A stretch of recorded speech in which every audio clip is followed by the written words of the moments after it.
October 2025. The United States national debt just crossed $38 trillion. It's climbing by nearly $70,000 every single second. And here's the thing. Nobody in Washington seems particularly worried about it. Democrats propose massive spending programs. Republicans cut taxes without cutting spending. Both keep borrowing. And every time someone suggests we should stop, the answer is always, don't worry, debt isn't really a problem. But it wasn't always this way. For most of human history, government debt was considered dangerous, something to be avoided at all costs. Then one man came along and changed everything. His name was John Maynard Keynes, and his revolutionary idea gave governments permission to spend money they don't have, forever. This is the story of how one economist's theory became every government's favorite excuse. Let's go back to the 1920s and 30s. For most of history, balanced budgets were sacred. Governments should spend only what they collect in taxes. Going into debt was a last resort, something you did during war and paid off immediately after. This wasn't just conservative thinking, it was common sense. If individuals and businesses had to live within their means, why shouldn't governments? Then came the catastrophe. October 1929, the stock market crashed. Within 3 years, the American economy was in free fall. By 1933, unemployment hit 25%. 1 in 4 Americans couldn't find work. Banks failed by the thousands, factories closed, bread lines stretched for blocks. And here's what terrified people. Classical economics had no answer. The prevailing theory said markets would self-correct. Wages would fall, prices would drop, and eventually businesses would start hiring again. Just wait it out. But the economy wasn't correcting, it was collapsing. Years passed, and unemployment stayed catastrophically high. Millions of people suffered, while economists insisted the market would eventually fix itself. Enter John Maynard Keynes, a brilliant, arrogant British economist from Cambridge. He looked at this disaster and said, "That's insane.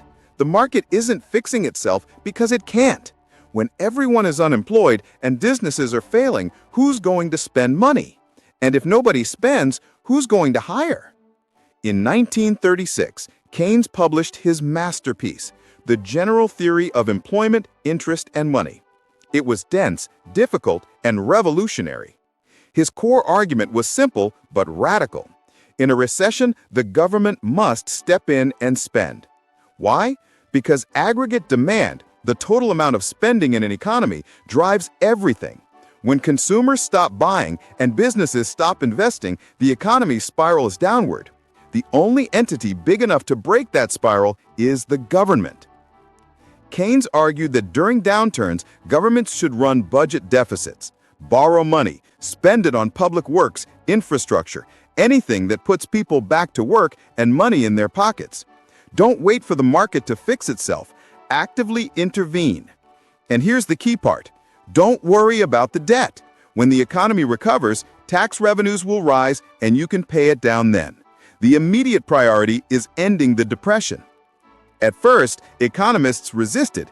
Deficit spending during peacetime? Heresy. Then World War II happened, and it proved Keynes spectacularly right. The U.S. government spent astronomical sums on the war effort. Federal spending went from 9% of GDP in 1939 to 44% by 1945. The government borrowed trillions in today's dollars. The deficit exploded. And unemployment? It vanished. By 1943, the unemployment rate was under 2%. The war demonstrated exactly what Keynes had been saying. Massive government spending creates jobs, stimulates demand, and ends recessions. The economy boomed. After the war, Keynesian economics became gospel. It dominated economic policy in the Western world for decades. Governments embraced the idea that they could and should manage economic cycles through spending and borrowing. By the 1960s, economists and politicians across the political spectrum accepted Keynesian principles. When recessions hit, governments spent. It was called fine-tuning the economy. But here's what Keynes actually said that everyone forgets. Spend during downturns, but save during booms. run deficits in recessions but surpluses in good times. Balance it out over the economic cycle. That second part, governments conveniently ignored it. Once politicians discovered they could spend without immediately raising taxes, the temptation became irresistible. Why? Because voters love government spending. New roads, better schools, healthcare programs, defense contracts, all politically popular. But voters hate taxes, so politicians found the perfect solution. Borrow the money, promise benefits now, push the bill to future generations. Keynesian economics gave them intellectual cover. It's okay to run deficits, they'd say. Keynes told us so. Except Keynes said run deficits temporarily during emergencies. Politicians heard deficits are always fine. By the 1970s, governments ran deficits year after year during recessions and during growth. Debt piled up. For a while, Keynesian economics fell out of favor. But then, 2008 happened. The global financial crisis hit, and suddenly, Keynesian economics was back with a vengeance. Governments worldwide unleashed massive stimulus programs. The U.S. spent $800 billion on stimulus. Then came COVID-19 in 2020. Trillions more in spending. Deficits exploded to levels not seen since World War II. And here we are. As of November 2025, U.S. national debt stands at $38 trillion. That's 122% of GDP. The Congressional Budget Office projects it will hit $52 trillion by 2035. Interest payments alone now exceed what America spends on Medicare or national defense. We're paying $14 trillion just in interest over the next decade. That's money that can't go to infrastructure, education, or anything productive. It's just servicing debt. Every spending program, every tax cut, every stimulus, justified by appealing to Keynes, whether he'd agree or not. The system he designed to save capitalism from depression has become a mechanism for kicking the can down the road indefinitely. So what would Keynes think if he could see what his theory became? Here's the uncomfortable truth. Keynes would be horrified. He never advocated permanent deficits. He said, spend during crises, then pay it back. He believed in fiscal responsibility over the long run. His theory was about economic stabilization, not endless borrowing. But once you give politicians permission to spend money they don't have, they never stop. Keynesian economics became a justification for perpetual debt. And the scary part, we might be reaching the point where the debt actually matters. When interest payments consume more and more of the budget, governments have less flexibility.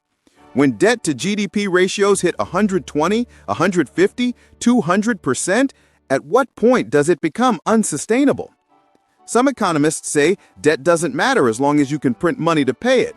Others warn that excessive debt leads to inflation, currency devaluation, and eventual crisis. The honest answer? We don't really know. We're in uncharted territory. What we do know is this: Keynes gave governments a powerful tool. In the 1930s and 40s, it helped save the world from economic catastrophe. But like any tool, it can be misused, and for the past 50 years, it has been. John Maynard Keynes didn't set out to make governments addicted to debt. He set out to solve the Great Depression, and his solution worked brilliantly. The problem isn't Keynesian economics. The problem is what politicians did with it. They took a theory about temporary emergency spending and turned it into a permanent excuse for borrowing. They kept the parts they liked, deficits are okay, and ignored the parts they didn't, pay it back during good times. And now, here we are, $38 trillion in debt and climbing. Every second, another $70,000 borrowed. And both parties keep insisting it's fine, that we can keep going, that the debt doesn't matter. Maybe they're right. Or maybe we're about to find out what happens when the bill finally comes due. This is Coco Finance Files. If this story made you think differently about government spending and debt, hit that subscribe button. Drop a comment and tell me, do you think government debt matters or is it overblown?